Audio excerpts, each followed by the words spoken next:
स्वागत है GSRHS channel में। आज पढ़ेंगे हम हिंदी सब्जेक्ट और हिंदी सब्जेक्ट से लिए हमने रस और रस के सिर्फ स्थाई भाव। ये एग्ज़ाम में खूब पूछे जाते हैं, हर तरह के एग्ज़ाम में। तो आइए शुरू करते हैं, इन्हें समझते हैं।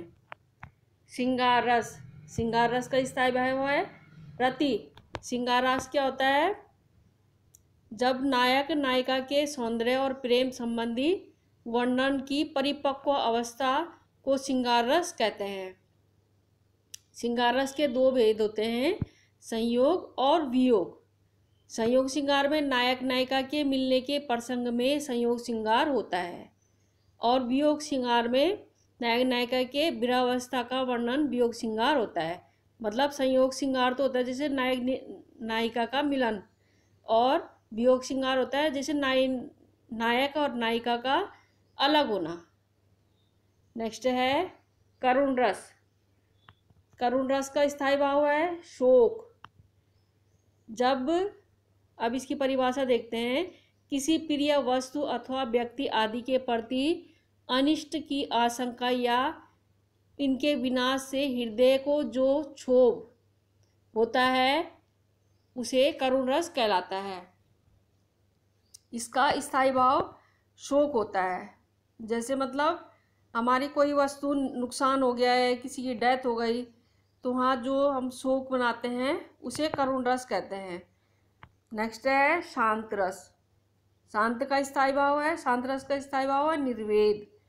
और शांत रस होता है संसार की असारता, सभी वस्तुओं की नश्वरता और ईश्वर की सत्ता का ज्ञान होने पर सांसारिक माया मोह से जो वैराग्य की भावना उत्पन्न होती है उसे निर्वेद कहते हैं।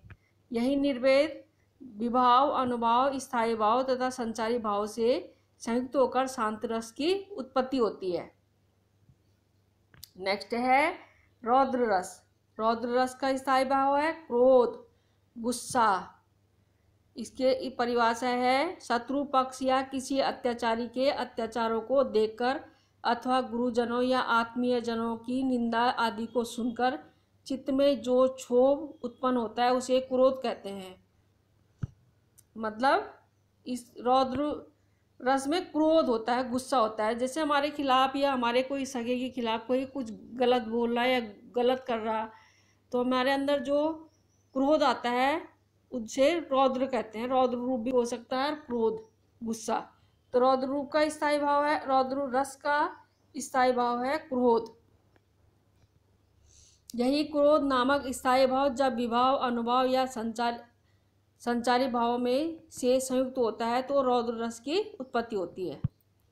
नेक्स्ट है वीर रस। वीर रस का स्थायी भाव है उत्साह। शत्रु का उत्कर्ष, धर्म की हानि आदि को देखकर किसी कठिन कार्य, युद्ध आदि करने के लिए हृदय में जो उत्साह जागृत होता है वह विभाव, अनुभाव और संचारी भावों के सहयोग से वीर रस में परिवर्तित होता है। जैसे हमारे अंदर मतलब कोई भी कार्य करने के लिए उत्साह उत्पन्न होना, साहस। नेक्स्ट है हास्य रस। हास्य रस का स्थायी भाव है हास, और इसकी परिभाषा है किसी की विचित्र वेशभूषा, वाणी, चेष्टा आदि की विकृति को देखकर हृदय में जो विनोद का भाव उत्पन्न होता है उसे हास कहा जाता है। यही हास विभाव, अनुभाव एवं संचारी भाव से पुष्ट होकर हास्य रस में परिणित हो जाता है। जैसे हम किसी ने उटपटांग चीज़ें पहनी हुई है, उल्टा सीधा मेकअप करा हुआ, मतलब कुछ भी हंसी की चीज़ जो हमें हंसी आती है तो उसे हास्य रस कहते हैं। भयानक रस। इसका स्थायी भाव है भय, मतलब डरावनी चीज़। इसकी परिभाषा है किसी भयानक वस्तु, प्राणी या दृश्य को देखने, उसका वर्णन सुनने या स्मरण करने से चित्त में जो व्याकुलता उत्पन्न होती है उसे भय कहते हैं।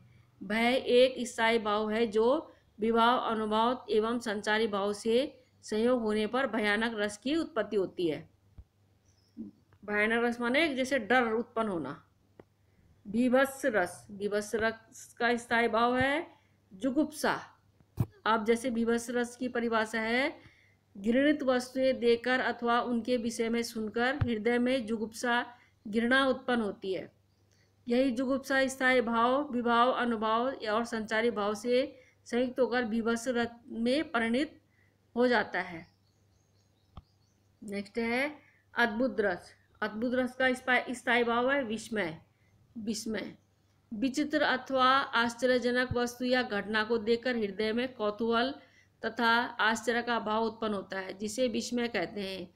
यही विस्मय नामक स्थायी भाव, विभाव, अनुभाव और संचारी भाव के सहयोग से अद्भुत रस में परिणत हो जाता है। नेक्स्ट है वात्सल्य। वात्सल्य रस, इसका स्थायी भाव है वत्सला। बालक, शिष्य आदि के प्रति प्रकट किया जाने वाला भाव स्नेह वात्सला कहलाता है। यही स्थायी भाव, विभाव, अनुभाव एवं संचारी भाव से संयुक्त होकर वात्सल्य रस में परिणत हो जाता है। जैसे छोटे बच्चे को देख के हमारा जो प्यार होता है, मोहब्बत होती है छोटे बच्चे को देख के, उसे वात्सल्य रस कहते हैं। भक्ति रस। भक्ति रस का स्थायी भाव है भगवत विषयक अनुराग।